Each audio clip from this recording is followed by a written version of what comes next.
İslam aleminde tanınmış Aleyhisselam'ın sahabelerinden biri Meysem Temmar'ın şehadet günüdür. O 60. Hicrin 22 Zilhicce ayında Küfe'de şehadete yetmiştir. Meysem Temmar Küfe pazarında hurma satan olmuştur. Temmar onun halk içinde tanınan hurma satan mənasında işlənir. Əvvəllər qul olmuşdur. Aleyhisselam onu alıp azad eləmişdir və ona müəyyən elmləri öyrətmiş və hətta gələcəkdə başına gələcək şəhadəti və bəzi hadisələrdə ona söyləmişdir. Meysem Temmar Aleyhisselamın necə deyirlər, xüsusi şagirdi olmuşdur. Küfənin valisi Muaviyyənin yaxın dostlarından olan Ziyad ibn Əbi Peyğəmbər Əsəlamın sahabələrindən sayılan şəxsin oğlu Übeydullah Küfədə Yezid tərəfindən ki, vali təyin olunmuşdur.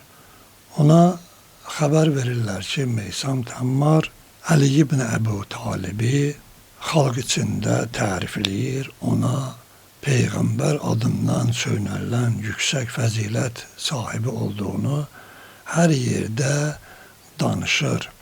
Übeydullah ibn Ziyad Məl'un onu çağırtdırır və çox çalışır ki, Ali Aleyhisselama qarşı onun lənət oxumasını, əlini söyməsini Meysem Temmar'dan çox təkidlə israr edir ki, bu işi görsən səni azad eləyərəm, yoxsa səni dar ağacından astıracağam.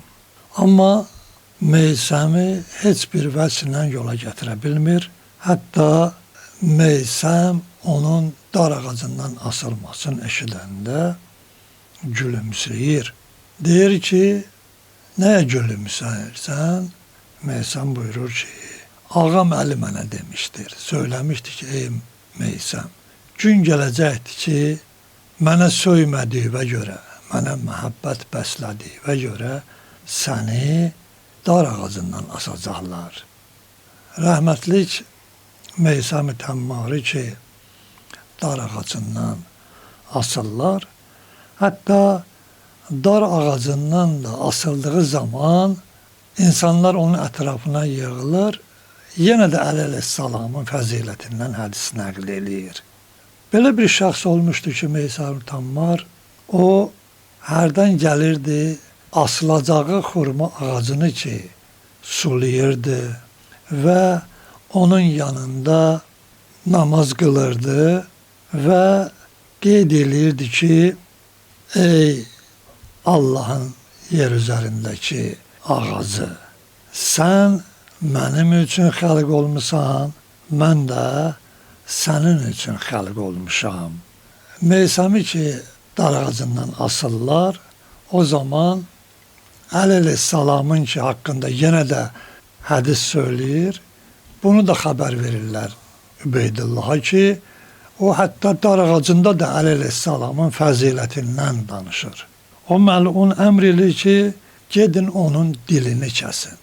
Dar ağacında onun dilini kəsməyə gələndə yenə də uca səslənir ki, and olsun Allaha, elə mən bunu gözləyirdim. Deyirlər, nəyə gözləyirsən? Buyurdu ki, ağam Əlidən eşitmişəm ki, ey Meysem, ən axırıncı sənin dilini kəsəcəklər, sənin ağzın, saqqalın qana boyanacaqdır.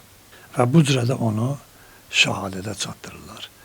Meysem Həzrət Hüseyin Aleyhisselamın Kərbala müsibətindən təxminən bir 2-3 həftə əvvəl şəhadətə yetişibdir.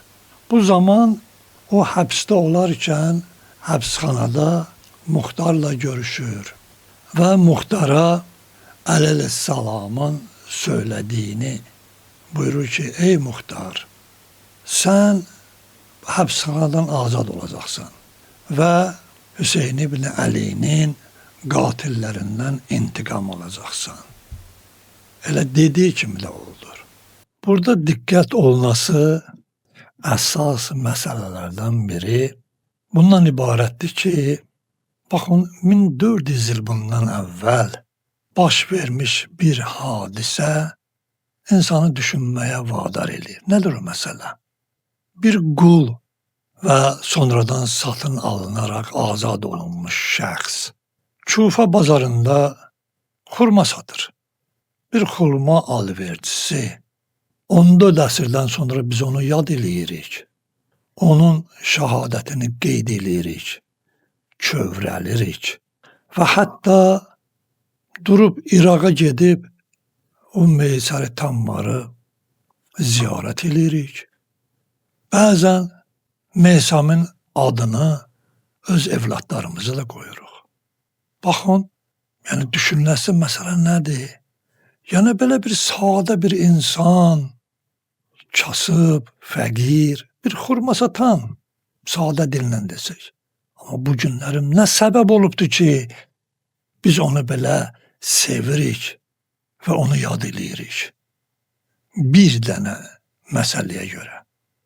Allah Peyğəmbərinin və onun əhl-i beytinin məhəbbəti və o məhəbbətdə sabit qədəm olması, sevməsi və haqqın yanında olmasıdır.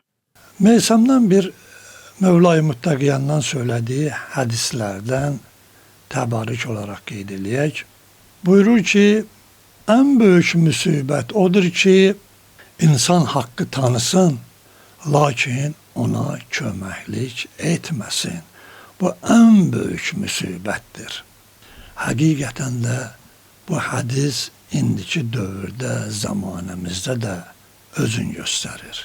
Baxırsan ki, məzlumlar zülümdə, məzlumlar həbsdə, məzlumlar, necə deyərlər, ağır vəziyyətdə. Amma bir çox müsəlmanlar heç o məzlumları da yad eləmir. Onların, necə deyərlər, haqqını heç dillərinə gətirmir. Bu tarix boyu bu cür olubdur. Vay olsun o şəxslərin halına ki, haqqı tanıyıram deyərək, məzlumun da kim olduğunu görərək sustular. Vay olsun onların halına. Allah'tan istəyirik ki, bizləri dünyada Meysəm Tammarın ziyarətindən, ahirətdə şəfaətindən binəsib eləməsin. Və tezliklə zamanə imamını göndərməklə yer üzərində məzlumları hakim qərar verərək zalimları məhv-i nabud eləsin inşallah.